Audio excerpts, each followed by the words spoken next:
Joining us now to get this all straightened out and solve the issues of the day, including the Redskins quarterback dilemma, Chap Petersen, state senator from Fairfax. Senator, great to have you with us. John, great to be on. Merry Christmas to you. Merry Christmas also. What do you think of this spending package that passed the House last night? Well, I was listening to your lead-in, and to be honest, I've been so busy either working or trying to buy gifts for my kids or doing, one of 24 Christmas parties. I hadn't been following it, but I was starting to get worked up by these speeches, man. I almost felt like taking to the streets of Fairfax City and protesting something. Oh, you need to do that. You need to get involved. And it's rare that I agree with Elizabeth Warren ideologically, but on this issue, Senator Warren is absolutely dead on, right? This thing is a travesty. It's another bailout. It's for the TARPists, bailing out bad decisions with taxpayer dollars. It makes no sense. By the way, I've been predicting she's going to run for president. She is. Does she have a shot?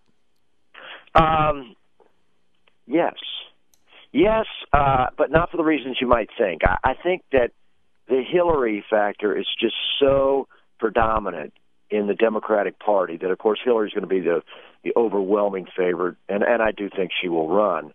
But Democrats, by our nature, we're just contrarian people. We just can't handle someone being the favorite and then not being unhappy with them.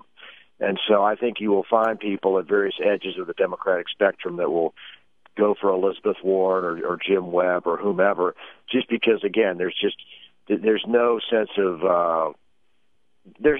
obedience in the Democratic Party. Everyone's going to do their own thing, and I count myself in that crowd. And so, the things about Elizabeth Warren that I like, other things I find about her a little bit naive.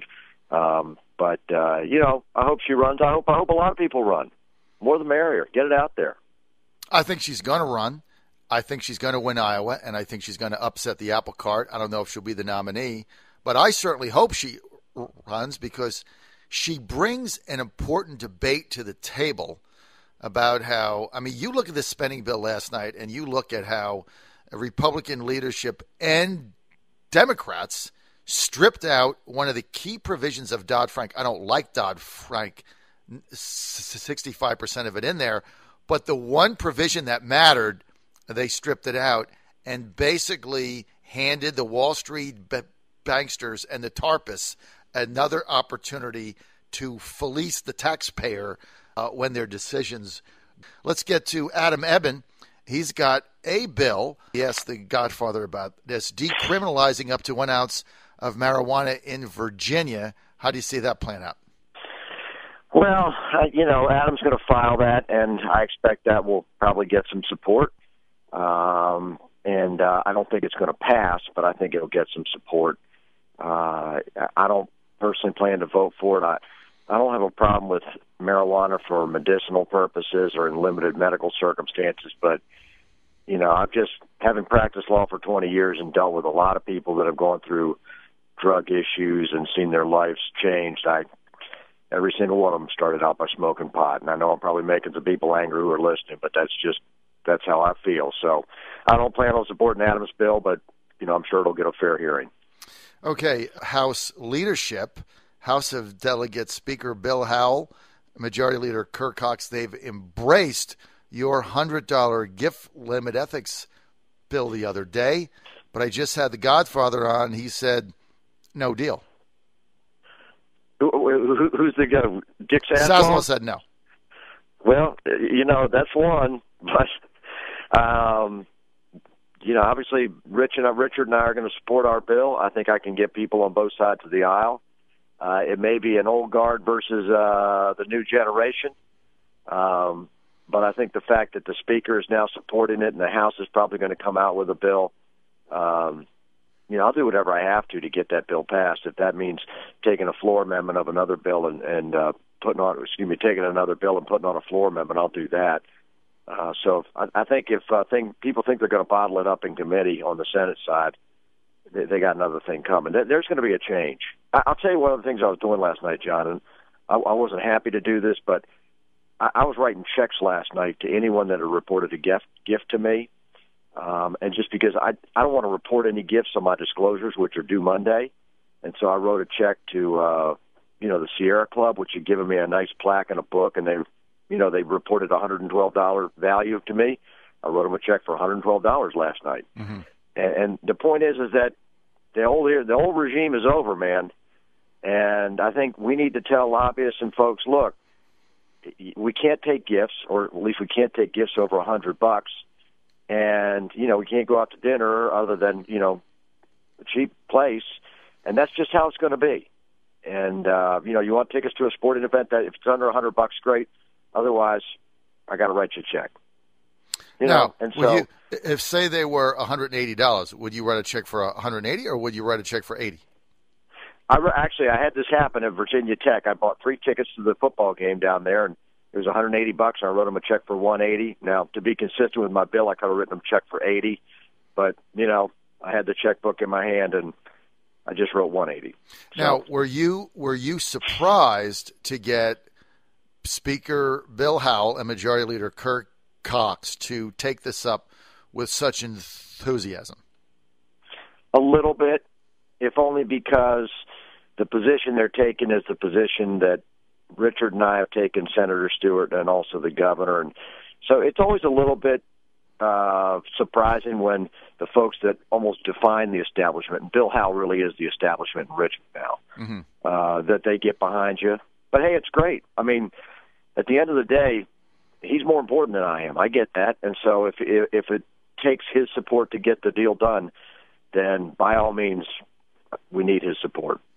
Chap, going into this General Assembly, aside from your $100 ethics change law bill, which I think has legs, and I think now that you've got Bill Howell behind it, I think it's going to end up carrying the day. What are your other priorities? I got a bunch of stuff. I got a bill I'm going to be carrying on what I call the Homeowner Bill of Rights. Mm-hmm. You might remember last year we had a big battle between the Homeowners Association lobby and those of us that sort of believe that individual homeowners ought to have rights in their property. Right. I'm going to have a bill called the Homeowner Bill of Rights that will specify what some of those rights are, including, the right to make sure your dues are treated fairly and you have a right of due process and things like that. That's one bill. I got a bill on Chesapeake Bay cleanup, trying to fund Chesapeake Bay cleanup, which I'll be bringing. I've got, I got the bill I had last year on electronic poker, allowing charitable gaming that do bingo right now to have electronic poker. I had that bill last year. So right now I got about 18 to 20 ideas in the hopper. I'll probably actually file about half of them. And some of them are requests from local jurisdictions up here. But, I got a couple tricks up my sleeve. I can't wait. All right, we'll be following it now. The chances of this passing are nil, but you look around and you look at casino gaming. I mean, it's allowed in West Virginia. It's allowed in Delaware. It's allowed in Maryland. I mean, I tell this story all the time.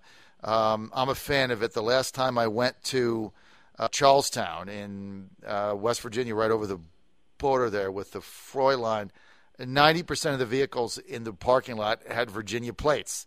The last time I went to Harrington in Delaware, because I like the track, 70% of the vehicles in the racetrack parking lot had Virginia plates, and they're paying to go over the bridge and everything else. And you say to yourself, I mean, we're losing millions and millions and millions of dollars because Virginians are just going somewhere else. Do you ever see us where there would be a serious debate on casino gaming in Virginia, especially now that the only racetrack that we had is gone? Yeah, no, the short answer is yes, I expect a serious debate. The only thing, John, is, and I think you can even admit this as a consumer of the industry, the supply is starting to exceed the demand. Yes. I mean, you're going to have so many new casinos. You got Maryland Live in Baltimore. You got this big monstrosity they're putting up across the river in PG County. You got, of course, West Virginia. You got Charlestown. You got Atlantic City, which, they're shutting casinos right and left. Right. Some of them they're hanging on by the thread. So I think the market is glutted right now.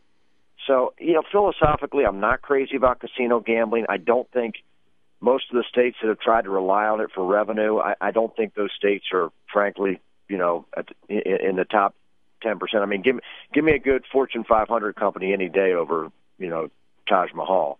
Right. But, I'm willing to have the debate. I just think right now that there's more supply than there is demand for this product, just as an economic matter. But, that's me speaking. Maybe someone else has a different opinion. Chap, there's a special election going on in your neck of the woods, State House District 34. That's for Barbara Comstock's seat. She's now Congresswoman-elect Barbara Comstock. Two candidates there. The one on the Democratic side, almost unseated Comstock last time, Kathleen Murphy. Do you guys have a shot to win that race? Oh, we certainly have a shot. I mean, Kathleen campaigned very hard in 2013, so she's got some good name ID. She's got a very good fundraising network. I know some of my staff people have been out knocking doors for her, so she's going to give it a good run. I mean, obviously the winds are right now at the Republican back, so who knows? That's a strange district. I call it the horse country. Mm-hmm. Up in Fairfax County. You're talking Great Falls, north of Route 7. Right. So it's a very affluent district. It's not it's a little bit different than say the area I represent or wherever. But we'll see. I think I would probably say the Republicans would probably have the edge going into election day just based on the demographics and the momentum. But we'll see if Kathleen can pull it off. Wild card is that's the day that the judge is going to sentence Bob McDonnell, January 6th, so that might depress Republican turnout. Just throwing that out there. And this season, such a disaster. What are you going to do with your quarterback situation? God, you know what? It's funny. That's the one question I didn't want you to ask me about. I was at the game against the Rams. I didn't think Colt was terrible. I didn't think he was great, but I thought, a couple of the throws, either the receivers didn't break for the ball or just, the offensive line was just getting manhandled.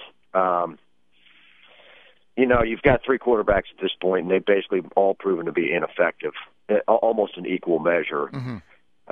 For whatever reason, it seems like Gruden trusts Colt the most. And I, at this point, I think you just got to try and win games. So start the quarterback that you think can help you win games. If you think that is Colt, then put him out there and let's at least try and win one or two before the end of the year.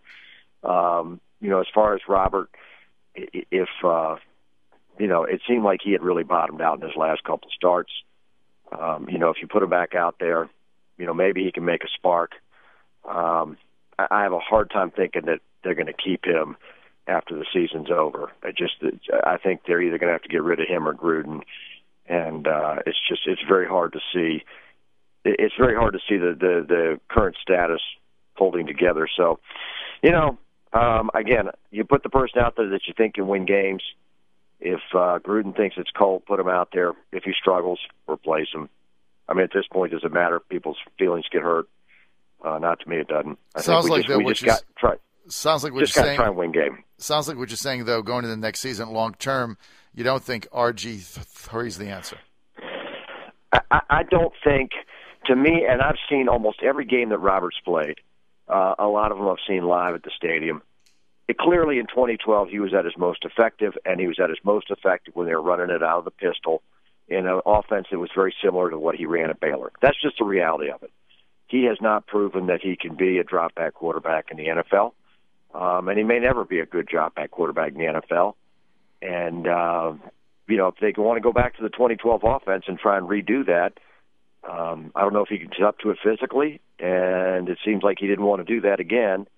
But that was the one time the team was successful. And so,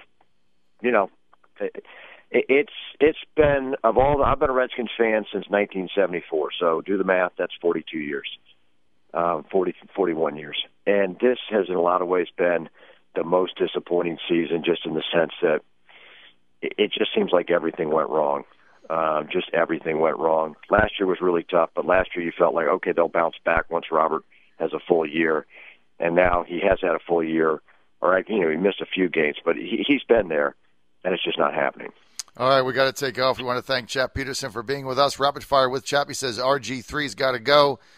Great to have you with us, Senator. Have a great weekend. Okay, John.